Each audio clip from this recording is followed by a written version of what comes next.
இருக்கிற ப்ரைவேட் லீக்ஸ்லலாம் பார்த்தா ஸ்போர்ட்ஸை பொறுத்த வரைக்கும் இந்தியாவுடைய ஐபிஎல்லை யாராலையும் அடிச்சுக்க முடியாது. இன்ஃபேக்ட் பாகிஸ்தான் பார்த்தீங்கன்னா ஐபிஎல்லை பார்த்து கொஞ்சம் பொறாமையும் படுறாங்கன்னு சொல்லலாம். பிக் பேஷ் லீக் அங்கே ஆஸ்திரேலியாவில் என்ன தான் இருந்தாலும் ஈவன் பிக் பேஷ் லீக்கில் விளையாடுற நிறைய பேர் வந்து ஐபிஎல்லில் பங்கு பெறறதுக்கு வந்து ரொம்ப ரொம்ப ஆர்வம் காட்டுறாங்க.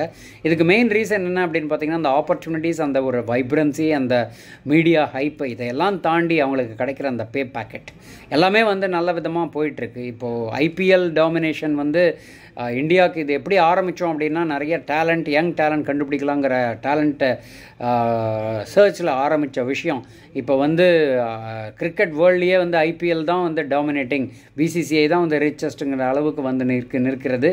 எப்படி இருந்தாலும் இது வேர்ல்டு லெவலில் வந்து இந்தியா பர்ஃபார்ம் பண்ணுறதை பொறுத்து தான் வந்து ஐபிஎல்லுடைய சக்ஸஸை வந்து உலக அளவில் பறைசாற்ற முடியும் என்பது நிதர்சனமான உண்மை.